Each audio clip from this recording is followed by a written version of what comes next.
So let's have some fun, let's make some Rugby Championship predictions and have a play around with some possible scenarios and their impact on world rankings using the online world rankings calculator. That's always fun. Let me know who you think is going to win the Rugby Championship and which scenario is most likely. And the Rugby Championship is indeed a beast of a championship. 6 games, one more than the Six Nations, so much travelling, and they just simply can't play each other home and away fairly, so they have to have different fixture lists each time. This time, of course, no exception. We're going to have a look at the 2 teams who I think are in the running to win the championship. I do think it's a 2-horse race. I can't see Argentina or Australia winning the whole thing, although they could pick up a big win. I think they're definitely on a lower tier, although they're decent. They're going to be some good matches for sure. So let's have a look at South Africa and New Zealand in a bit more detail and look at some scenarios, and we will look at some scenarios for Australia and Argentina as well. New Zealand, they've won this thing 4 times in a row. Before that, it was South Africa, then back to New Zealand.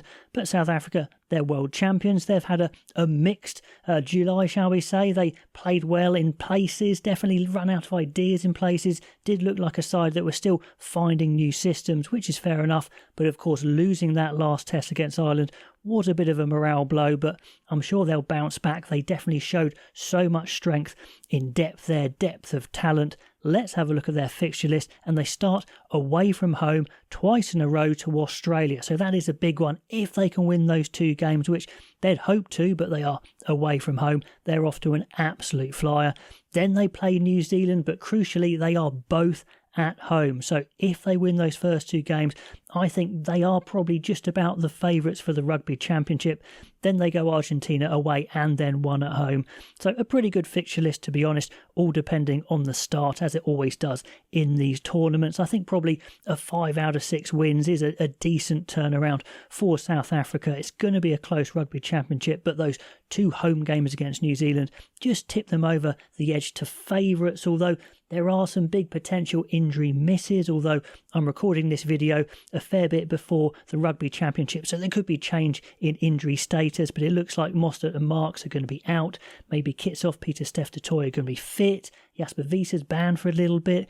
Are they going to have Smith or Roos at 8? So there are some questions going on there. In the backs, they've got a few players out as well. Willemse, Colby are probably going to be out. Maybe Moody's going to be back. Sasha Feinberg Magomazulu is looking really classy, so that's an addition to their backline. And Lekanyuam is back as well. So mixed blessings there, but they're still looking plenty strong enough. That game against Portugal was very exciting, seeing Lekanyuam back, seeing some of those players play so well, again, like Feinberg Magomazulu. Just a reminder on world rankings, it's a point exchange system, so teams further up have less to gain. If teams lower down beat teams further up, they get more of a gain. Plus, if you're away from home, you get a bit more of a points exchange. Plus, if the winning margin is above 15 points, then you get even more of a points exchange. So just to keep things simple-ish, because it does get complicated, I'm just going to have an arbitrary score of 14-7 to the winner, no draws. I'm sure there will be some wins over 15, but I've just got to keep it simple, otherwise it gets completely out of hand. And also, when I'm playing around with the results with a certain nation,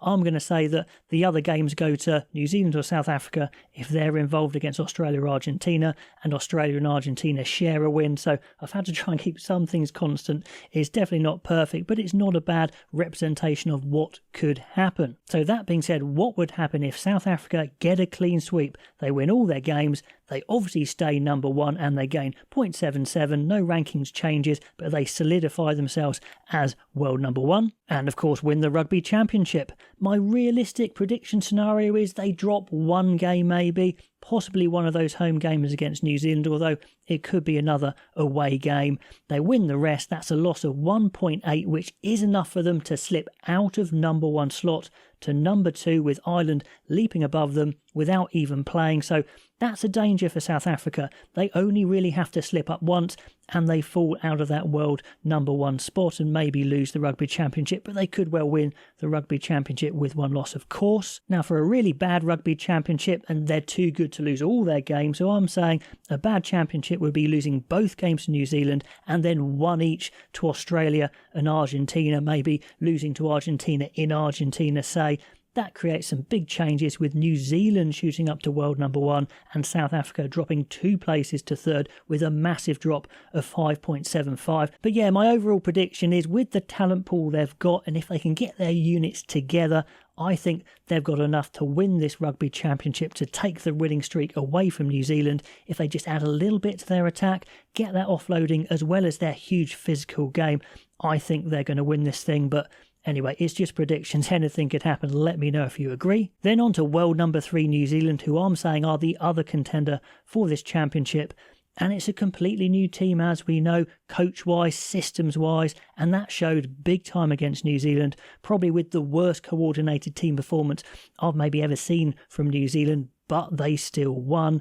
They've still got a destructive scrum, some hard-as-nail players, and some world-class talent. The likes of Damien McKenzie and Beauden Barrett can cut apart any team, that is for sure. They should be better from that run out against England, so they should be a better version in the Rugby Championship. And fixture-wise, let's just face it, it's a really good fixture list for New Zealand.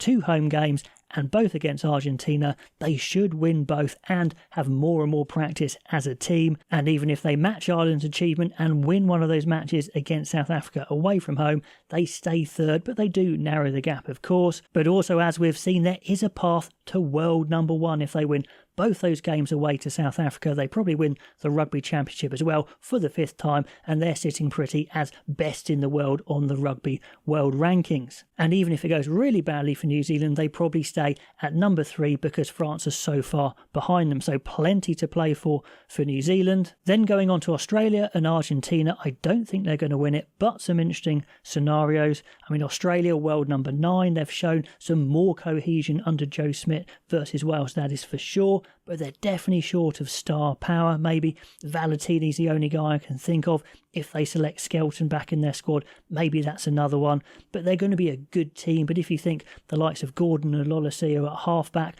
are a decent combination, but probably not world class like a Gregan or a Genya at 9 or a Larkham at 10. So they're a decent team, capable of some big wins maybe, but not winning the championship, I am saying. And the way the fixtures fall, it doesn't look the best. Home twice, but to South Africa. That's their make or break for the Rugby Championship. And if they lose both, which they probably will, then it's all about those Argentina games, which are both, unfortunately, away. So let's look at a worst case scenario for Australia where they lose all their games, but the saving grace is, because they're in 9th, yes, they lose 0.78 points, but they remain at world number 9. So the only way is up for Australia. I think Argentina would see this scenario as a decent Rugby Championship. Yes, not winning any of the New Zealand or South Africa games, but beating Australia twice at home. They gain a few points, but they stay at world number 7. But the final scenario sees a big leapfrog, danger for Argentina if they lose both of those home fixtures to Australia. They lose all their matches. They do a complete switcheroo with Australia. They go down to 9th and Australia up to 7th. So plenty to play for Argentina and Australia, but I do think it's a 2-horse race between South Africa and New Zealand. Lots to play for in the world rankings, but probably more importantly, the Rugby Championship. I am saying South Africa are my favourites, but just. So let me know who your favourites are and why, and which scenario you see happening. Pop those comments below, like, subscribe, that's always amazing, and I'll catch you next time.